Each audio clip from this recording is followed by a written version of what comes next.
আনিসুল ইনু মেনন সহ 13 আসামিকে প্রথমবার ট্রাইব্যুনালে হাজির। শেখ হাসিনার মামলার তদন্ত 1 মাসের মধ্যে শেষ করার নির্দেশ। অন্তর্বর্তী সরকারের মেয়াদ 4 বছরের কম। আল জাজিরাকে ডক্টর ইউনূস রাজনৈতিক দল সংস্কারে গুরুত্ব না দিলে আরও আগে নির্বাচন। It's all question of what people want. The political parties want. If political parties say, forget about it, give the election, let's do it, we'll do it. প্রধান উপদেষ্টার ভাষণে নির্বাচনী রোডম্যাপ না থাকায় আশাহত বিএনপি। সরকার দীর্ঘায়িত হলে সংকট বাড়ার শঙ্কা ফখরুলের। অবশ্যই সংস্কার চাই, আমরাই আগে বলেছি, কিন্তু এটা আপনাকে যৌক্তিক সময়ের মধ্যে করতে হবে। এমন সময় যেন না নেয় যে সময় নিতে গেলে জনগণের মধ্যে ভ্রান্ত ধারণা সৃষ্টি হবে। এবং এস আলমের 16 কোটি শেয়ার বিক্রি করে তোলা হবে 10,000 কোটি টাকা। বন্ধ হবে না কোনো প্রতিষ্ঠান, আশ্বাস গভর্নরের।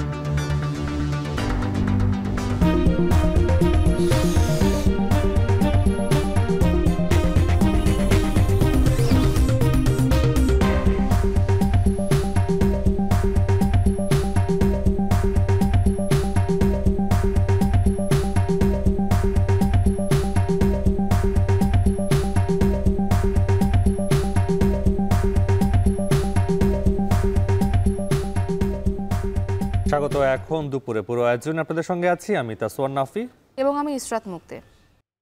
জুলাই আগস্টের গণহত্যা মামলায় প্রথমবারের মতো আন্তর্জাতিক অপরাধ ট্রাইব্যুনালে হাজির করা হয়েছে 13 আসামিকে। গ্রেপ্তার দেখিয়ে নির্দেশ দেওয়া হয়েছে কারাগারে পাঠানোর।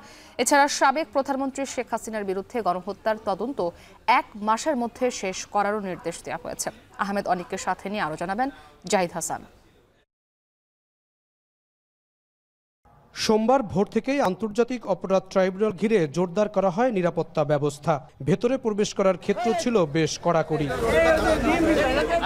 সকাল 9:30টার দিকে ট্রাইব্যুনালে হাজির করা হয় সাবেক পাটমন্ত্রী গাজী গোলাম দস্তগীরকে। এরপরই কাশিমপুর কারাগার থেকে প্রিজন ভ্যানে আসেন সাবেক মন্ত্রী দীপু মনি। পরে কেরানীগঞ্জ কেন্দ্রীয় কারাগার থেকে একটি প্রিজন ভ্যানে হাজির করা হয় সালমান এফ রহমান, আনিসুল হক, রাশেদ খান মেনন, হাসানুল হক ইনু, ফারুক খান, তৌফিক ইলাহি, জুনায়েদ আহমেদ পলক সহ 13 জনকে। টাঙ্গাইলের একটি মামলায় রিমান্ডে থাকায় সাবেক মন্ত্রী ডক্টর আব্দুর রাজ্জাককে হাজির করা হয়নি।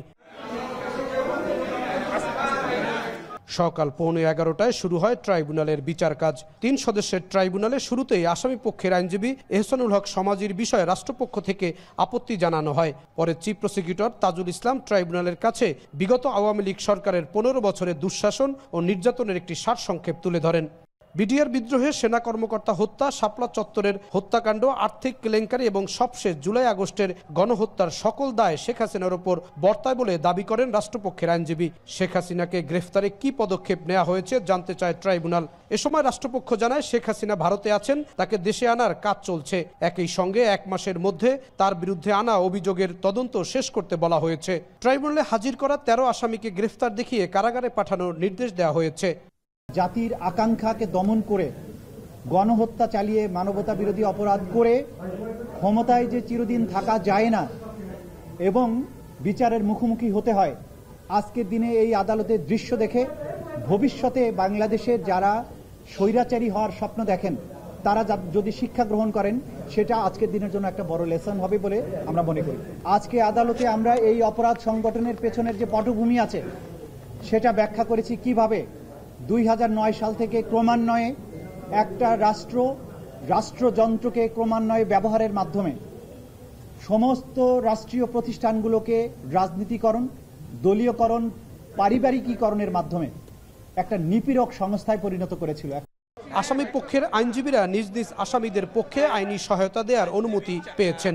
মাননীয় ট্রাইব্যুনাল মঞ্জুর করেছেন যে হ্যাঁ, আসামি পক্ষের নিয়োজিত আইনজীবীগণ সুশৃঙ্খলভাবে ডিসিপ্লিনড ওয়েতে ওয়ান আফটার অ্যানাদার কথা বলতে পারবেন এবং আমরা সে আদেশও পেয়েছি।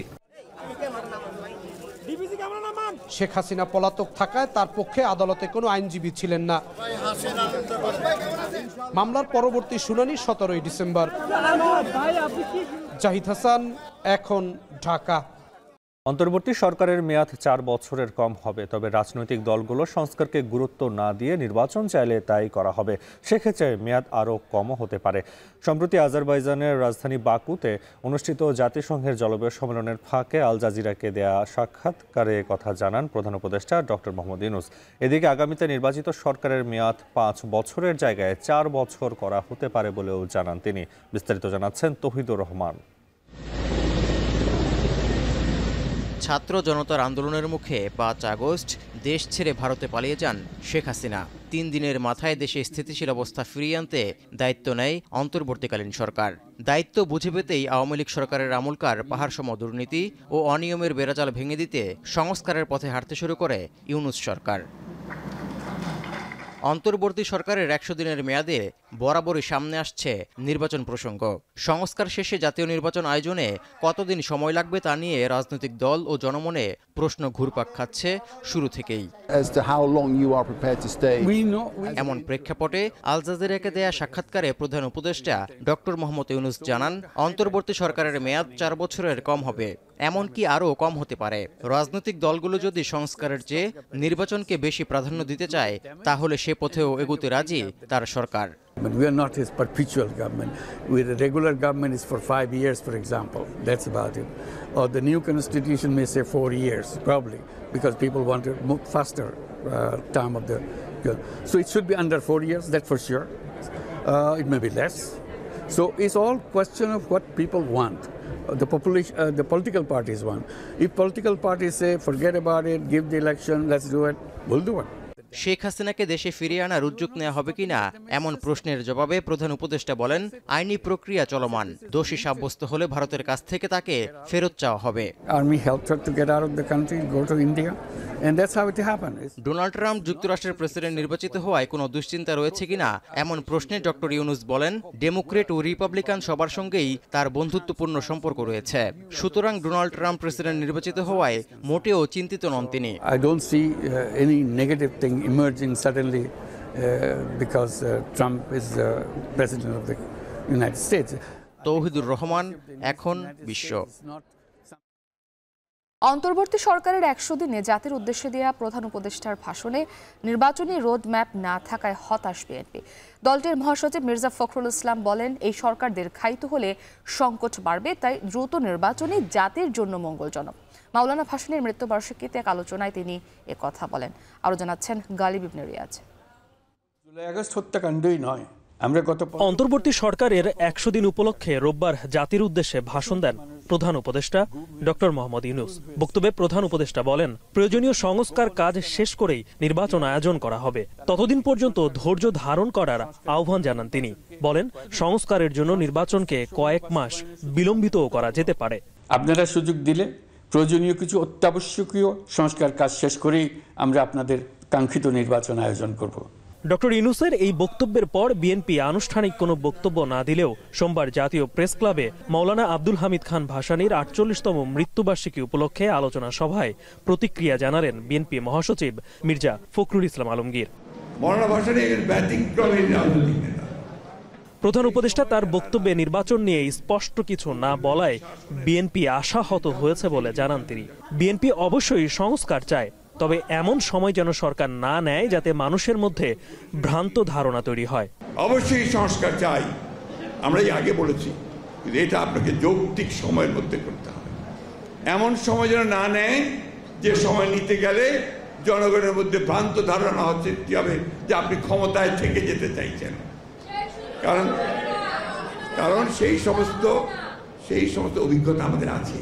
বিএনপি এখন পর্যন্ত সরকারকে সাহায্য করে যাচ্ছে উল্লেখ করে বিএনপি মহাসচিব মনে করেন, দ্রুত নির্বাচন হওয়াটা এই জাতির জন্য মঙ্গল। এই ধরনের সরকার যতদিন বেশি থাকে তত সমস্যা তৈরি হবে। কেন? এর তো ম্যান্ডেট নাই, এ তো নির্বাচিত সরকার নয়, এর পেছনের শক্তিটা কোথায়? এই জন্যে এই সরকারকে ওইটা চিন্তা করতে হবে যে আমি যত দ্রুত সময় পারি প্রয়োজনীয় যে সংস্কারগুলো, যেগুলো নিয়ে আমরা কথা বলেছি 2 বছর আগে। বিএনপি মহাসচিব বলেন, মাওলানা ভাসানী পল্টনে প্রথম বাংলাদেশের স্বাধীনতা ঘোষণা করেছিলেন। মাওলানা ভাসানী একজন কিংবদন্তি মহিরু। গালিব ইবনে রিয়াজ, এখন, ঢাকা।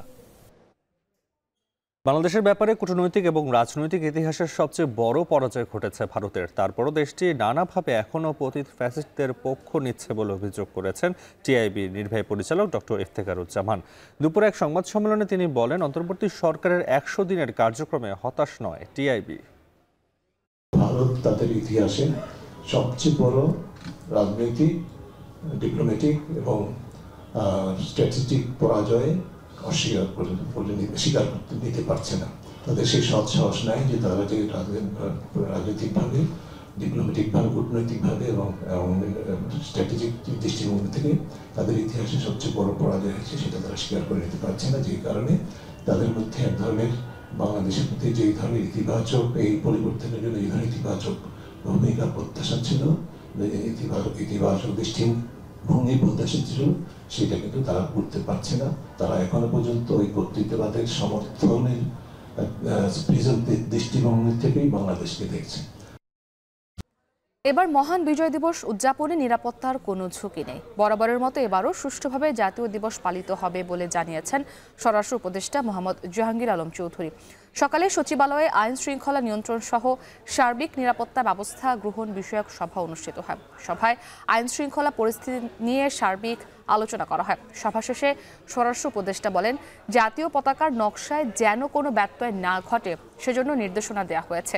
বাংলাদেশে আসা পাকিস্তানি পণ্যবাহী জাহাজ নিয়ে ভারতীয় গণমাধ্যম ভুল তথ্য দিচ্ছে বলেও জানান স্বরাষ্ট্র উপদেষ্টা।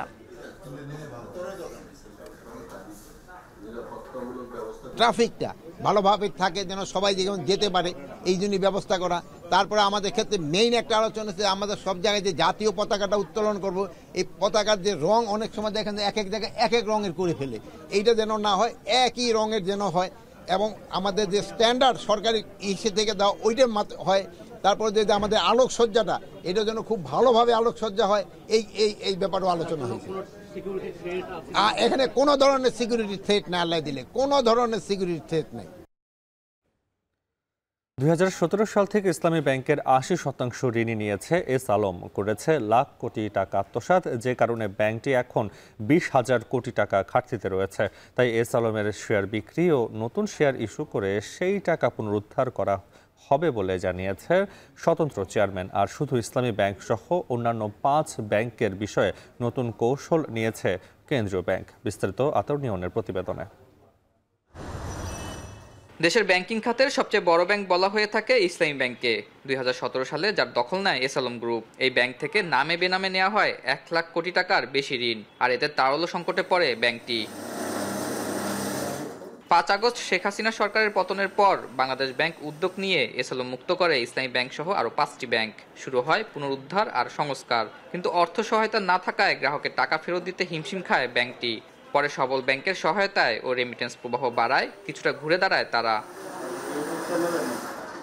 ইসলামী ব্যাংক থেকে এস আলমের 80% ঋণ নেওয়া ও এলসি খুলে পেমেন্ট না করায় 20,000 কোটি টাকার ঘাটতিতে পড়েছে ব্যাংকটি। তবে গত 3 মাসে 10,000 কোটি টাকা রেমিটেন্স আসায় কার্যক্রম স্বাভাবিক রয়েছে বলে জানান ব্যাংকটির স্বতন্ত্র পরিচালক। সোমবার বাংলাদেশ ব্যাংকের গভর্নরের সংবাদ সম্মেলনে তাই তুলে ধরলেন। এমন অবস্থায় যে ঘাটতি রয়েছে তা এস আলমের শেয়ার বিক্রি ও নতুন শেয়ার ইস্যুর মাধ্যমে পুনরুদ্ধার করা হবে বলে জানান তিনি। জানান ব্যাংকটির 4টি নিরীক্ষার মাধ্যমে এস আলম সহ সব অনিয়ম ও দুর্নীতি বের করা হচ্ছে। তারা যে এলসি খুলেছিল সেই বিলগুলো একটু আগে আপনারা দেখেছেন, সেগুলো কিন্তু আমরা পেমেন্ট করে দিয়েছি। তো পেমেন্টগুলো সে তো পেমেন্ট করেনি, তাহলে এটা তো আমাদের একটা গ্যাপ ক্রিয়েট হয়েছে প্রায় 20,000 কোটি টাকার মতো। এই 20,000 কোটির মধ্যে এস আলম এবং রিলেটেড গ্রুপের লোন হলো শেয়ার হচ্ছে 1600 কোটি রিলেটেড। এটা আমরা মামলা করে এই শেয়ারগুলি বিক্রির উদ্যোগ নেব। তবে এস আলমের নেওয়া সব টাকা ফেরত না আসলেও ব্যাংকটির সম্পদ বাড়িয়ে তা ঘাটতি কমিয়ে আনা হবে বলে জানান বাংলাদেশ ব্যাংকের গভর্নর। আমি 80,000 কোটি পুরোটাই আমাকে পাইতেই হবে, পাওয়া যাবে না, দ্যাটস দ্য ফ্যাক্ট। একটা পার্ট পাওয়া যাবে হয়তো, কিন্তু আমাকে যেটা করতে হবে স্ট্র্যাটেজিটা হচ্ছে কনফিডেন্স বিল্ডিং, ডিপোজিট মোবিলাইজেশন, নতুন ইনভেস্টমেন্টের থেকে হায়ার রিটার্ন অন ইনভেস্টমেন্ট, এগুলোকে এনে ব্যাংকটাকে আবার এমন একটা স্ট্রাকচারে নিয়ে আসা যে ওই রিলেটিভ এখন যেটা ওভারঅল হয়তো 50% অফ দ্য ব্যাড অ্যাসেট আছে সেটাকে কমিয়ে 25-এ নিয়ে আসবে, তারপর 12-তে নিয়ে আসবে, 6-এ চলে যাবে, 2-এ চলে যাবে। That's how banks grow. এসালম, বেক্সিমকো বা নাসা গ্রুপের মতো অনিয়ম করা কোনো কোম্পানিগুলো বন্ধ করা হবে না।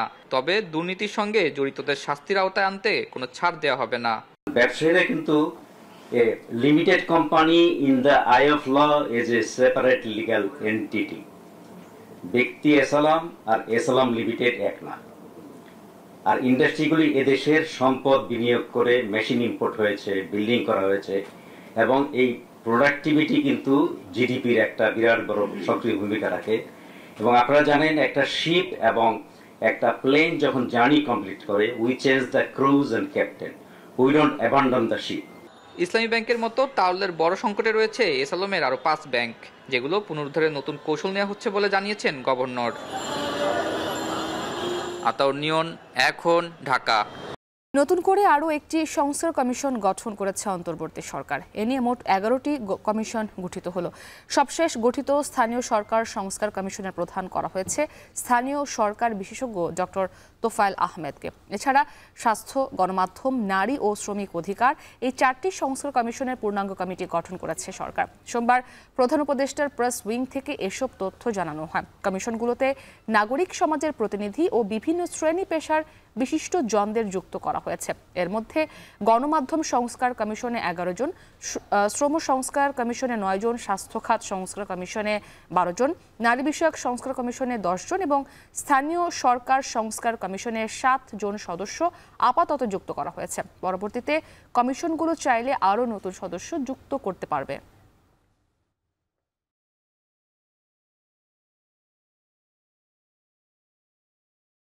বীজ সংকটে পড়েছেন উত্তরাঞ্চলের আলু চাষিরা। 56 টাকা কেজি আলুর বীজ কিনতে হচ্ছে 90 থেকে 120 টাকা কেজি দরে। এরপরও মিলছে না ভালো বীজ। এতে করে বগুড়া, জয়পুরহাট অঞ্চলের অনেক কৃষকই বীজের অভাবে সময়মতো আলু রোপণ নিয়ে শঙ্কায় আছেন। জরুরি ভিত্তিতে সংকটের সমাধান না করা গেলে উৎপাদন কমে যেতে পারে। এতে সামনের মৌসুমে আলুর দামের প্রভাব পড়তে পারে। বিস্তারিত মাজিদুর রহমানের প্রতিবেদনে ছবি তুলেছেন রবিউল ইসলাম। মাঠ থেকে আমন ধান কাটার পর আলু রোপণ করেন উত্তর অঞ্চলের কৃষক। এর মধ্যে কিছু জমিতে আলু রোপণের প্রস্তুতি চলছে, বাকি জমিগুলোতে সপ্তাহ 2 পর পুরোদমে চলবে রোপণের কাজ। কিন্তু এর মধ্যে উত্তর অঞ্চলে দেখা দিয়েছে বীজ সংকট। 56 টাকার বীজ কৃষককে কিনতে হচ্ছে 90 থেকে 120 টাকায়। লাগামহীন দর এবং বীজ অনিশ্চয়তায় উৎপাদন কমার সংখ্যা আলু চাষিদের। টাকা দিয়ে ভালো বীজ মিলাতে পারতেছে না, তখন দেখা যাচ্ছে কি খাবারের আলুটাই তারা বীজ হিসেবে লাগাচ্ছে যে ফলন যা হয় হবে। বীজের দামের কারণে কৃষক খুব সমস্যায় পড়ে যায় এবং জমির পরিমাণ কম করা পড়ে, এবং এখানে বীজ কিনতে টাকা থাকে না, কৃষক আর কিভাবে ফসল করবে। সার এবং এই বীজগুলো যদি বরাদ্দ হয় তাহলে কৃষক উপকৃত হবে। বীজ সংকটের বিষয়ে সংশ্লিষ্টদের দাবি, ভালো দাম পাওয়ায় অনেক কৃষকই আগেভাগে আলু বিক্রি করেছেন। আর বিএডিসি ডিলারদের দাবি, চাহিদার তুলনায় এবার বীজ কম। বিএডিসি 9,000 মেট্রিক টন এবং অন্যান্য কোম্পানি মিলায়ে সব মিলায় 26,000 মেট্রিক টন আমাদের ওখানে বীজ পাওয়া যায়। এই বাকি 10 থেকে 16,000 মেট্রিক টন এই বীজের ঘাটতিটা আমাদের জয়পুরহাটে রয়ে গেছে। গোটা বাংলাদেশে তো বলে সিন্ডিকেট, বুঝছেন না, কোনো সিন্ডিকেট নাই। ওই যে সিন্ডিকেট এইটুকু যে ডিমান্ড মতো আলু পাওয়া যাচ্ছে না। ওর কাছে আপনার এই 2500-2700 টাকার আলু 35-4000 টাকা বিক্রি করা যায়, কতক্ষণ করবো, কয় বস্তা কর্মকণ। গত মৌসুমে রোগ বালাইয়ের আক্রমণ বেশি হওয়ায় সরকারিভাবে চাহিদা মতন বীজ না পাওয়া এবং উচ্চ ফলনশীল জাত আশায় সেসব বীজ কেনার আশায় কৃষক তাদের পুরনো জাতের বীজ না রাখায় এমন সংকটের সৃষ্টি হয়েছে বলে মনে করেন বিএডিসি কর্মকর্তা। গত বছরের থেকে এবছরে আমাদের কিছু বীজের পরিমাণ কম ছিল, এটা একটা কারণ হতে পারে। নিত্য নতুন জাত আসাতে এই সমস্ত কৃষকগুলো দেখছে যে যেহেতু আমাদের এগুলোতে ফলন বেশি হচ্ছে, তারা তাদের ট্রেডিশনাল চাষাবাদ থেকে বেরোয় আসছেন, বেরোয় এসে এখন এই সমস্ত জাতের দিকে তারা ঝুঁকছেন। তো যেহেতু তারা এগুলো করতে চাচ্ছেন, কিন্তু এত দ্রুত তো এত পরিমাণে বীজ উৎপাদন করা সম্ভব না। বগুড়া এবং জয়পুরহাট জেলায় এবার 95,000 হেক্টর জমিতে আলু রোপণের জন্য 1,45,000 টন বীজ প্রয়োজন। বিপুল চাহিদা বিপরীতে বিএডিসি সেখানে সরবরাহ করতে পারছে মাত্র 6,400 টন, যা চাহিদার মাত্র 9%। মাজিদুর রহমান, এখন, বগুড়া। আজারবাইজানের বাকুতে চলছে বিশ্ব জলবায়ু সম্মেলনের 29তম আসর। একদিনের বিরতি দিয়ে শুরু হয়েছে আসরের দ্বিতীয় পর্ব। এই পর্বে বাংলাদেশের নেতৃত্ব দিচ্ছেন পরিবেশ উপদেষ্টা সৈয়দা রেজওয়ানা হাসান। সম্মেলন স্থল থেকে এই বিষয়ে আরো জানাতে আমাদের সঙ্গে যুক্ত হয়েছেন সহকর্মী মাহমুদ রাকিব। রাকিব, দ্বিতীয় পর্বে কোন বিষয়গুলো গুরুত্ব পাবে এবং এই পর্বে এসে বাংলাদেশ কোন বিষয়গুলো উত্থাপন করবে?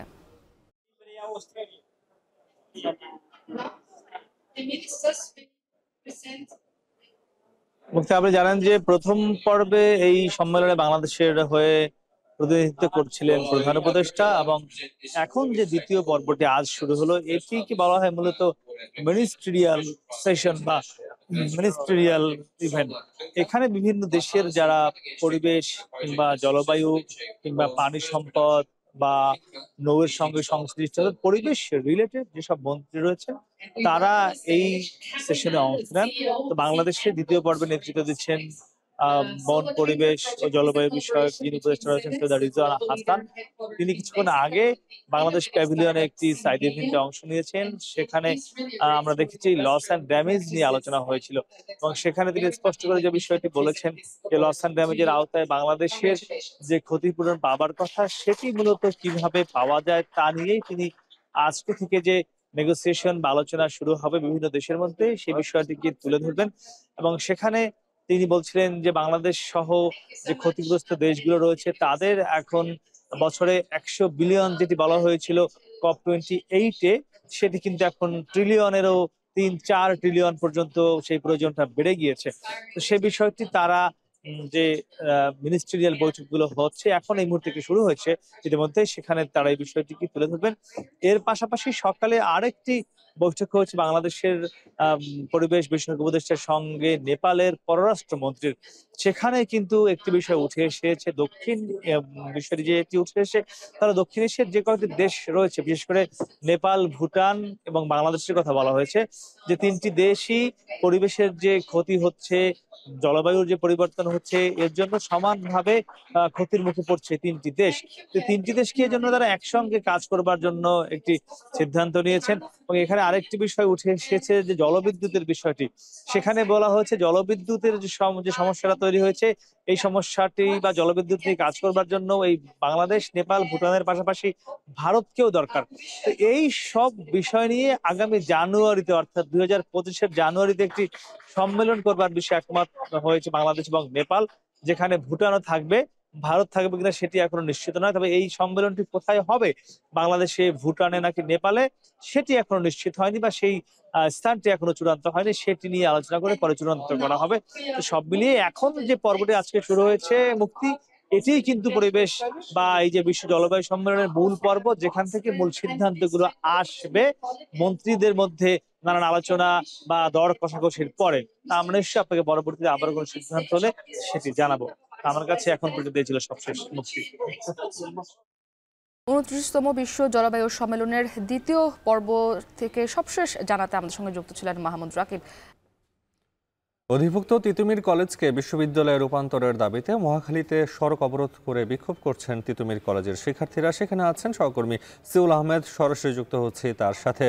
সিউল, তিতুমির কলেজের শিক্ষার্থীরা তাদের দাবির বিষয়ে কি বলছে জানাবেন?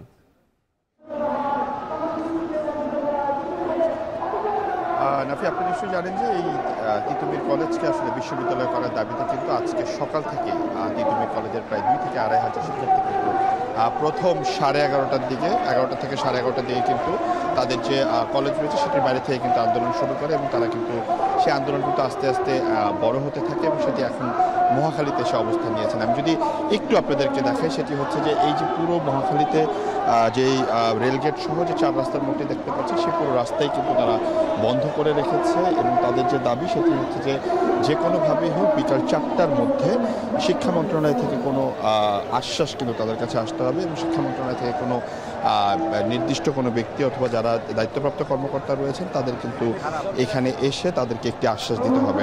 তারা বারবারই যেটি বলছেন যে আসলে 24-এর যে গণ আন্দোলন হয়েছে সেই গণ আন্দোলনের যে সংস্কার হয়েছে সেই সংস্কারের একটি পর্যায়ে কিন্তু তাদেরও দাবি যে তাদের এই কলেজটিকে বিশ্ববিদ্যালয়ে রূপ দিতে হবে। এবং আরেকটি বিষয় আপনাকে জানিয়ে রাখি যে অবরোধ যে চলাকালীন সময় আজকে যেটি হয়েছে সেটি নোয়াখালী থেকে ঢাকাগামী আন্তনগর যে ট্রেন উপকূল এক্সপ্রেস রয়েছে সেটি মহাখালী রেল ক্রসিং অতিক্রম করার সময় কিন্তু সেটি থামানোর চেষ্টা করা হয়, কিন্তু ট্রেনটি না থেমে যখন ট্রেনটি কিন্তু একটু গতি কমিয়ে কিন্তু তারা যাওয়ার চেষ্টা করে, যার কারণে কিন্তু এই ট্রেনের উপরেও কিন্তু তারা ইট পাটকেল নিক্ষেপ করে এবং একই সাথে ট্রেনের উপরে কিন্তু অনেক শিক্ষার্থী উঠে যায়।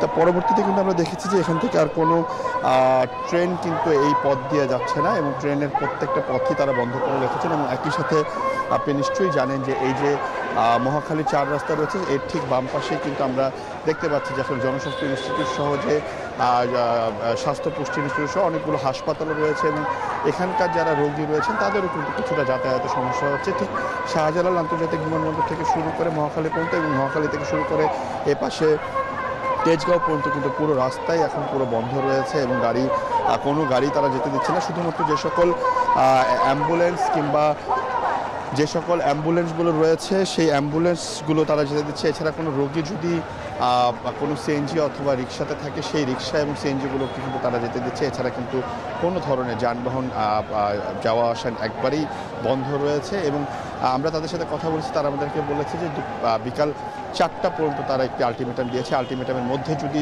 শিক্ষা মন্ত্রণালয় থেকে কেউ না আসেন তাহলে কিন্তু তারা তাদের পরবর্তী কর্মসূচি ঘোষণা করবে। নাফি, এই ছিল মহাখালী থেকে আমার কাছে সর্বশেষ তথ্য। তিতুমির কলেজকে বিশ্ববিদ্যালয়ে রূপান্তরের দাবিতে মহাখালীতে রাস্তা অবরোধ করে বিক্ষোভ করছে শিক্ষার্থীরা। সে খবর জানাতে যুক্ত ছিলেন সিউল আহমেদ। প্রয়োজনীয় সংস্করণ শেষে জানুয়ারিতেই শিক্ষার্থীদের হাতে বই তুলে দেওয়ার কথা জানিয়েছেন প্রাথমিক ও গণশিক্ষা উপদেষ্টা বিধান চন্দ্র রায় পোদ্দার। এছাড়া নতুন বছরে প্রাথমিক পর্যায়ে পাঠ্যপুস্তকে খুব বেশি সংস্করণ না হলেও উচ্চ মাধ্যমিক পর্যায়ে বেশ কিছু সংস্করণের কথাও জানান উপদেষ্টা। সকালে সুনামগঞ্জের দিরাই উপজেলার ফিমেল একাডেমি পরিদর্শন শেষে সাংবাদিকদের এসব কথা বলেন তিনি। জানান, দুর্গম হাওরে আবাসিক শিক্ষা ব্যবস্থার পাশাপাশি শিক্ষার মানোন্নয়ন এবং শিক্ষক ও কর্মকর্তার সংকট নিরসনের কাজ চলছে। শিক্ষকদের রাজনীতিতে অংশগ্রহণ দুঃখজনক বলে মন্তব্য করেন প্রাথমিক ও গণশিক্ষা উপদেষ্টা।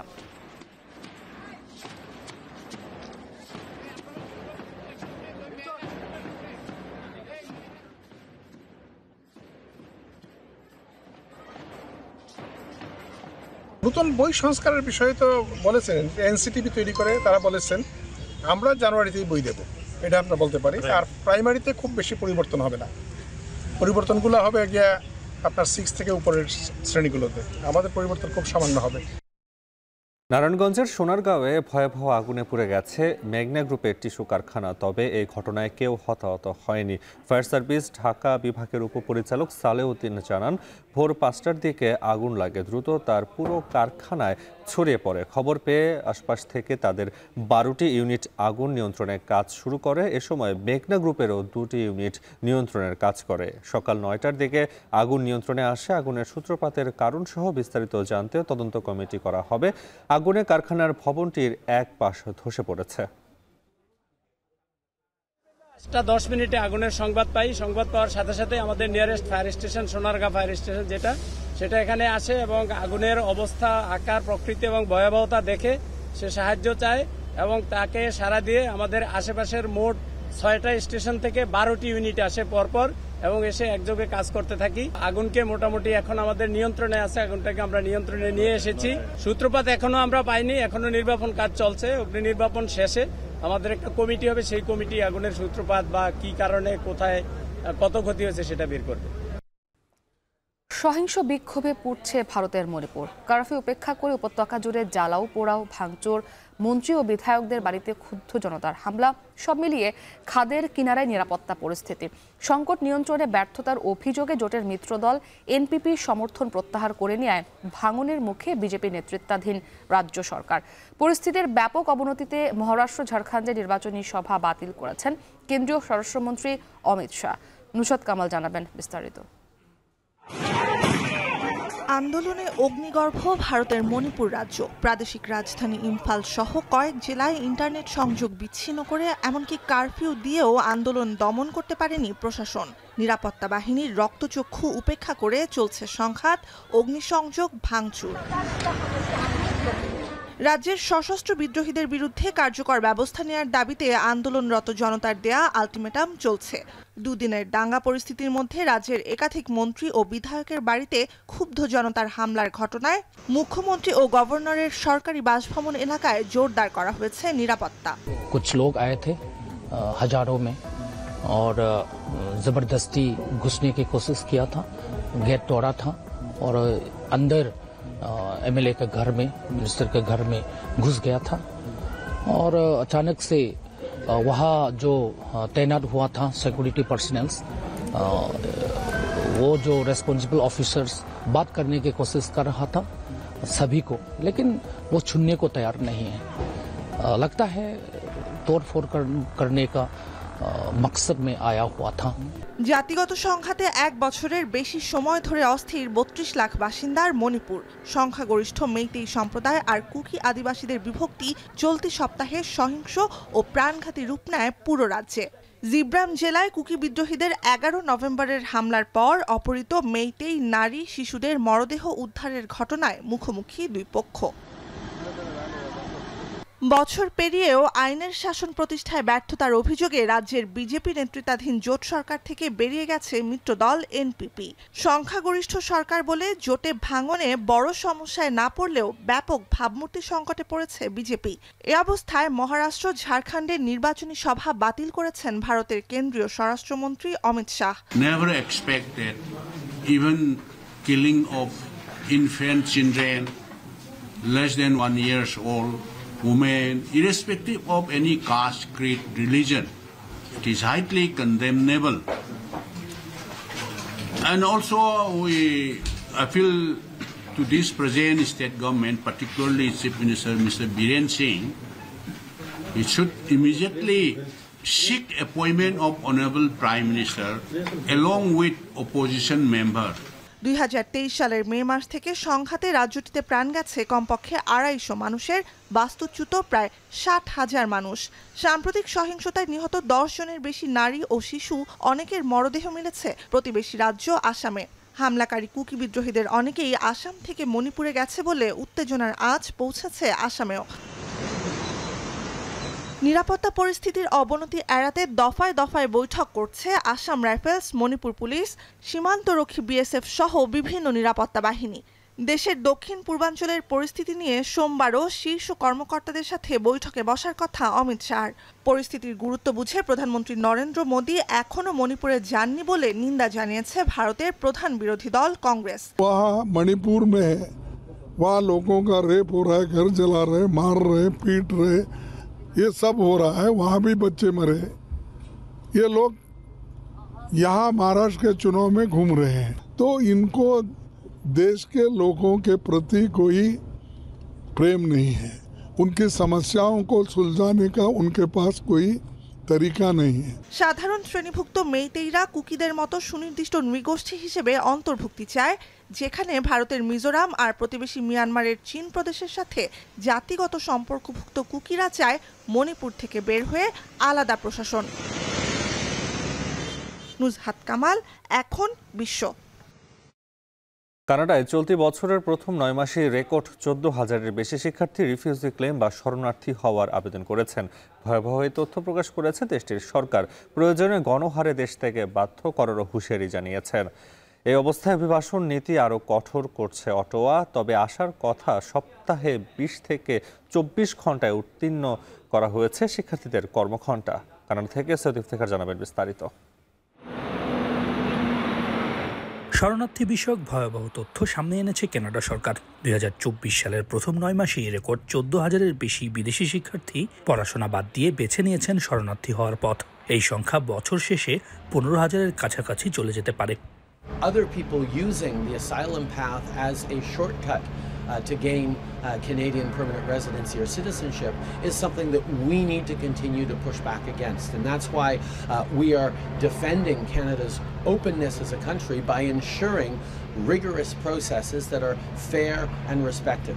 2023 সালেও এই প্রবণতা ছিল ঊর্ধ্বমুখী। সে বছর 12,000-এর মতো শিক্ষার্থী শরণার্থী হওয়ার আবেদন করেন, তবে 2022 সালে সে সংখ্যা ছিল 5,000-এর কম। কানাডা সরকার যুদ্ধবিধ্বস্ত এলাকাগুলো থেকে আসা মানুষদের শরণার্থী করে থাকে। সে ধারাবাহিকতায় ইউক্রেন, ফিলিস্তিন, সিরিয়া, লিবিয়া, আফগানিস্তানের বহু মানুষ কানাডার বিভিন্ন শহরে রয়েছেন। We need to properly be able to identify who needs most help, who is there as a true asylum seeker. এই অবস্থায় সার্বিক অভিবাসন নীতিতেই কড়াকড়ি আরোপ করতে যাচ্ছে অটোয়া। এতে বিপাকে পড়বেন হাজার হাজার বাংলাদেশি। শিক্ষার্থীদের জন্যও কঠিন ব্যবস্থা এনেছে সরকার।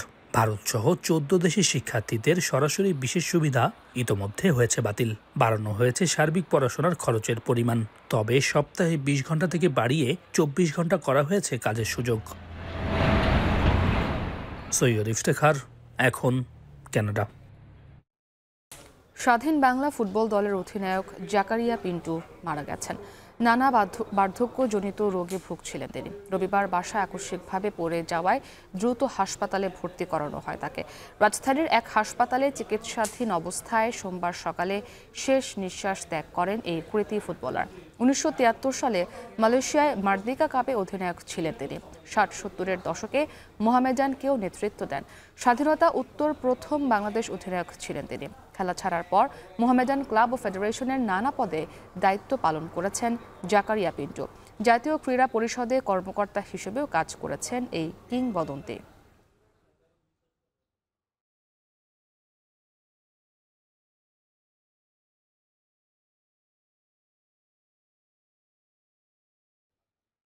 ইমরুল কায়েস সাদা পোশাকের ক্রিকেট থেকে অবসরের ঘোষণা দিয়েছিলেন আগেই। এবার আনুষ্ঠানিকভাবে দেশের ক্রিকেটের অন্যতম ওপেনারকে বিদায় জানালো বিসিবি। তবে টেস্ট ক্রিকেট ছাড়লেও খেলবেন ওয়ানডে ও টি20।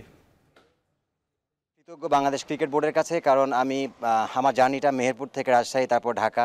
আমি আসলে টেস্ট ক্রিকেট রিটায়ার্ড করছি, এটা আসলে আমার জন্য ইমোশনাল, কারণ টেস্ট ক্রিকেট প্রত্যেকটা মানুষের জন্য একটি ইমোশনাল জায়গা এবং স্পেশাল জায়গা। আমি চাইবো যে বাংলাদেশ আগামী ভবিষ্যতে আরও অনেক বড় বড় ক্রিকেটার আসবে বাংলাদেশ ক্রিকেটে, এবং টেস্ট ক্রিকেট বা আমাদের দেশের ক্রিকেটকে অনেক দূর সামনে এগিয়ে নিয়ে যাবে। এখন দুপুর শেষ করব, তার আগে শিরোনামগুলো আরও একবার। গণহত্যা মামলায় 13 আসামিকে কারাগারে পাঠানোর নির্দেশ ট্রাইব্যুনালের। হাসিনার মামলার তদন্ত 1 মাসে শেষের নির্দেশ।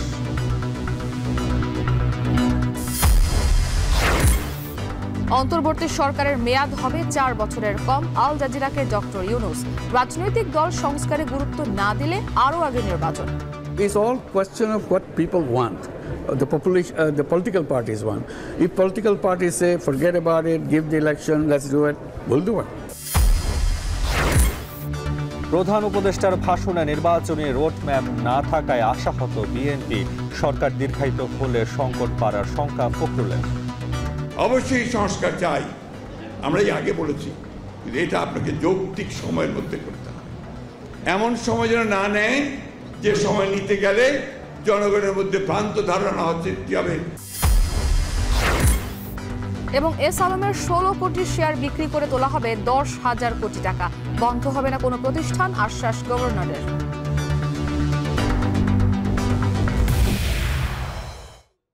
এ ছিল এখন দুপুরে। এখন টেলিভিশন ওয়েবসাইটে দেখতে ভিজিট করুন www.ekhon.tv। এছাড়া ফেসবুক দেখতে ভিজিট করুন facebook.com/tv.ekhon এবং ইউটিউবে দেখতে ভিজিট করুন youtube.com/ekhon TV।